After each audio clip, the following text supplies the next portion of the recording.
Z nami tokrat pozdravljam Vasjo Bratina. Bratina, kako bi to pravilno naskladjali, zmeri se malo motim. Vasja Bratina je že etabliran prevajalec, prevaja iz italijanščine, hrvaščine, srbščine in tudi angleščine. Leta 2007 je tudi prejel Sovretovo nagrado za prevoda dveh del Umberta Eka, in sicer Fukojevo Nikalo in Skrivnostni plamen kraljice Loane. Tokrat pa se ne bomo toliko pogovarjali o italijanski književnosti, ampak pač malo splošno o sami in njegovem prevajanju. Začeli bomo pa s skokom v srbsko književnostjo. Pred nami je pač ta roman Izbranci Darka Duševljakoviča, precej nenavaden roman, katerega tudi označujejo za fantastični roman, ampak zelo veliko ni najbolj jasno, kaj je zdaj res, kaj pa ni.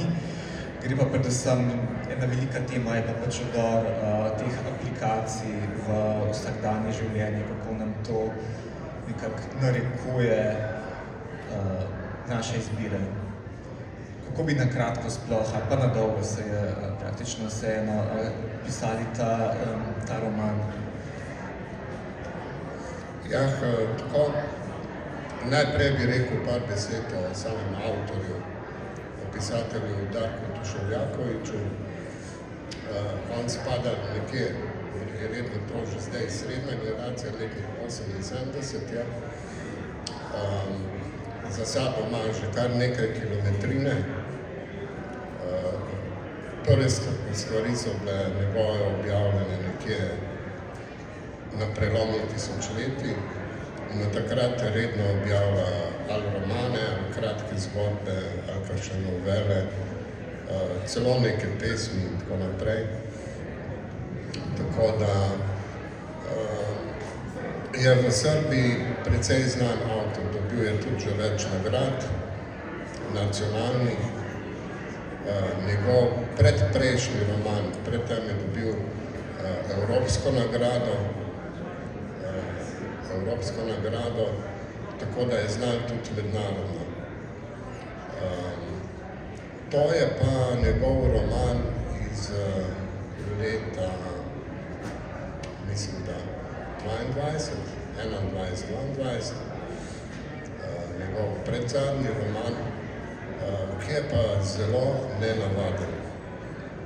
Nenavaden na ta način, da česa takega, pa imam tudi jaz že nekaj knjig za sabo, še nisem prevajal. Na zelo tako subtilen način se loti neke sedanjosti, ki je projicirana v prihodnost.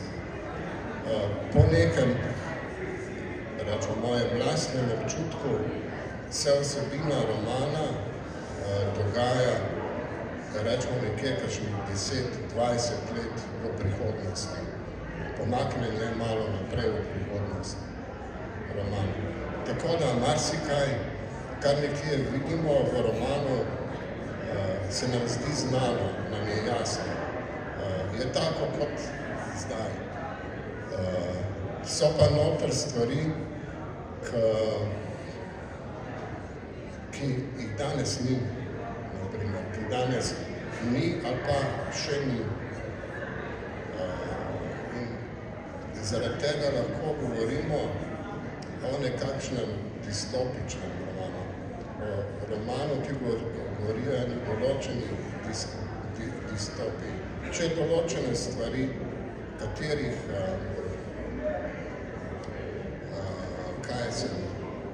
klice ali pa neke kali so že danes, če se te stvari razvijajo v nek ekstrem, dobimo zgodbo tega romana. In kakor gledamo današnji svet, se mi zdi, da tudi cel svet drvi proti eni distopiji, ki vedno bolj postaja naša nova realnost. Lepo počasi, dan za dnem. ker če bi pa šli sam na primer, ne vem koliko, že par desetletij nazaj, bi se nam pa to, kar živimo danes, zdelo, ali znanstvena fantastika, ali pa res je na distopija. Enako tudi lahko za prihodnost rečemo. Če še malo o vsebini, pa me boš potem dopolnil, če bo meni zmanjkalo, kaj gre za to, da obstaja neka aplikacija, ki ti najde popolnega partnerja, idealnega partnerja, ampak moraš ti dati popolnoma vse osebne podatke, najbolj intimne podatke in ti dejansko tega idealnega partnerja najdejo. Potem so to izbranci, ki pa se kar nekako izolirajo od preostalega sveta. In glavna enakinja je neka študentka, ki potem je še neka dodatna zgodba o njenem očetu, ki je napisal nek roman, ki je bil prepovedan in o neki sekti, ki se opira na ta roman. Skratka, zelo veliko je nekih tem prepletenih. Zdaj, niti ne znam na kratko povzeti vseh zapletov. Zelo veliko se zgodi, zelo veliko vlogo ima noter tudi samo mesto Beograd z dejanskimi krajevnimi imeni.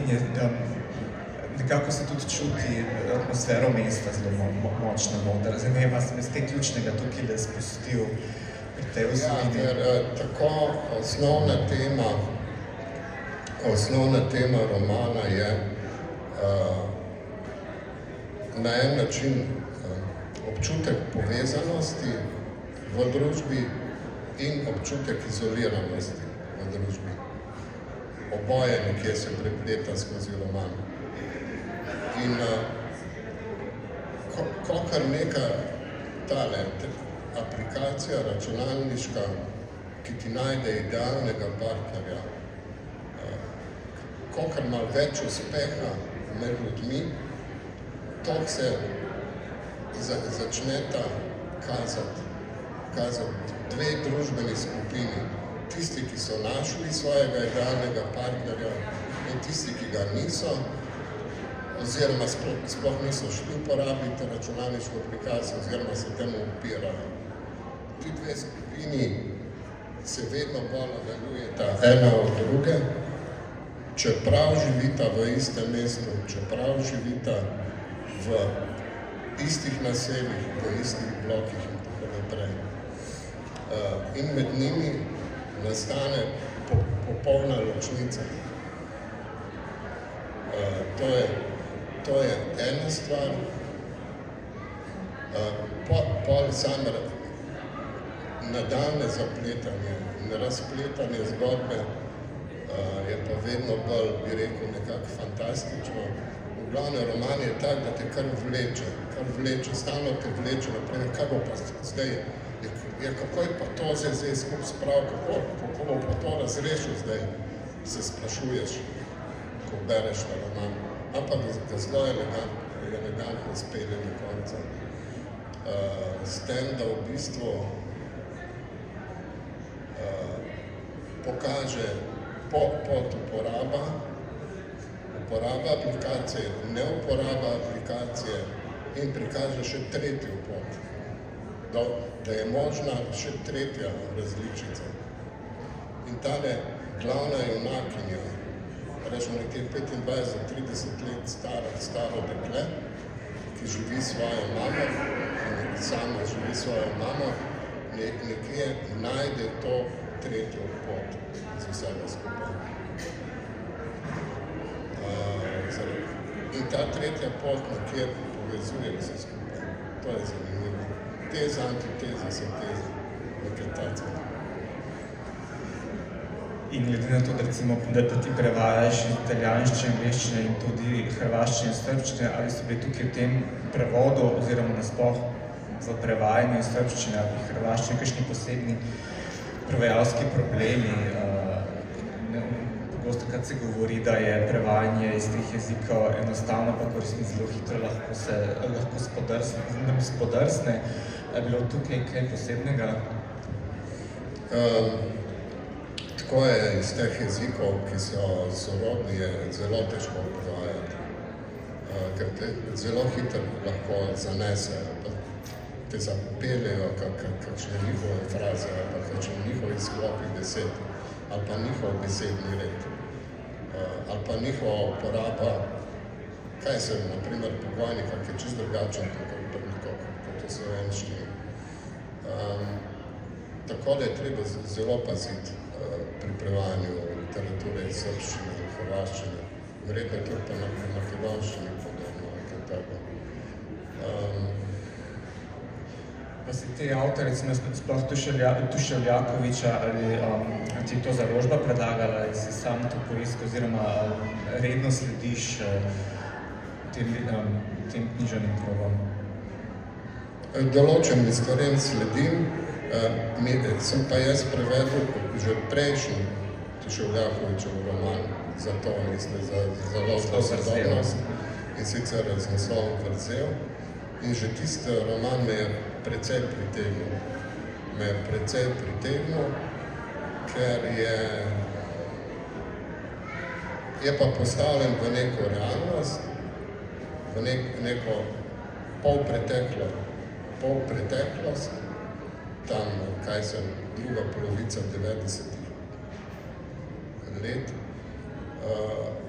in prikazuje eno določeno študentsko življenje, ki pa tudi gre v določeno bolj tako, kako bi rekel, eno tako psihološko, nekakšno psihološko grozljivko se razvija zadeva skozi roman, ampak tudi zelo zanimivo in zelo inteligentno speljana zadeva. Lani sem, tako da ne lani, letos sem se tudi potem pred prevodom tega romana, to se pravi drugega njegovega romana, sem se v Beogradu tudi srečal s Tuševljakovičem, zelo zanimiva oseba, bi ga bilo verjetno tudi zanimivo povabiti dalje. Si tudi prejemnik nagrade oziroma listine Pont za letos, za prenašanje, za to medkulturno posredovanje. Mislim, da je takšen opis te listine.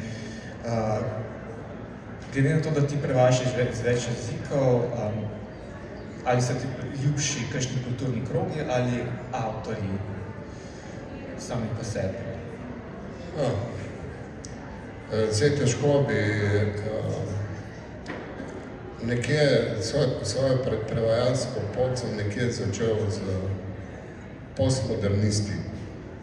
Rečemo, ti postmodernisti so mi nekje precej blizu. Sicer zahtevajo precej od prevajalca, ker za postmodernizem je pač značilno to, da se lahko skozi roman slog 10-krat ali pa 20-krat spremeni, pa rečemo ene parkrat že v enem odstavku in tako naprej, da treba temu samo slediti. Pa tudi teme so lahko zelo široko zastavljene, izjemno do znanja nekje zahtevajo človeka. Ampak nekje mi je bilo to všeč. Poleg tega so mi precej, če gledam, kaj sem, italijansko književnost, so mi tudi precej všeč kakšni klasiki italijanski. Kaj zdaj delaš? Zaradi tega, ker so mi všeč tudi naprimer ene zgodbe od D'Annunzija prevedel pred par leti, ker so izredno pronicljive, zelo globoke.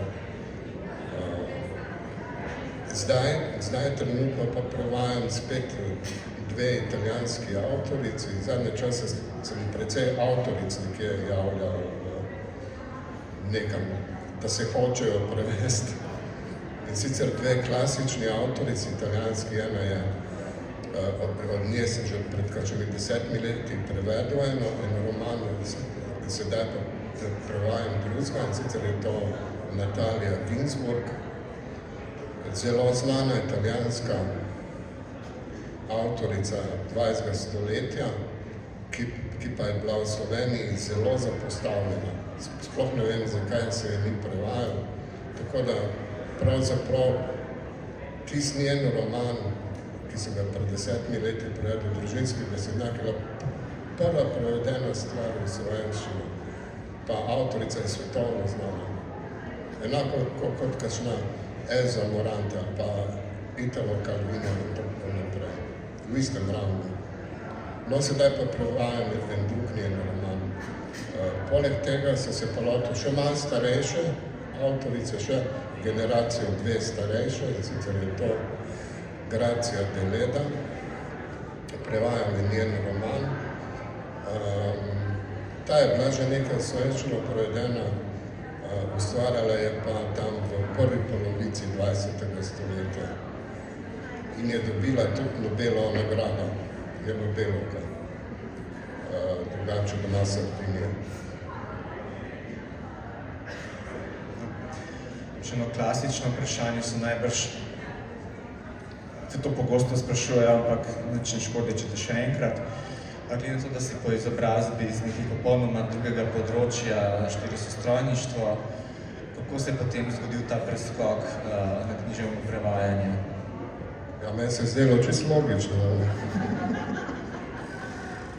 da druge poti niti ni bilo. Samo v glavnem je tako, strojništvo mi še danes pride prav. Če ne drugega, zakaj popraviti, naprimer, poleg tega pa tudi za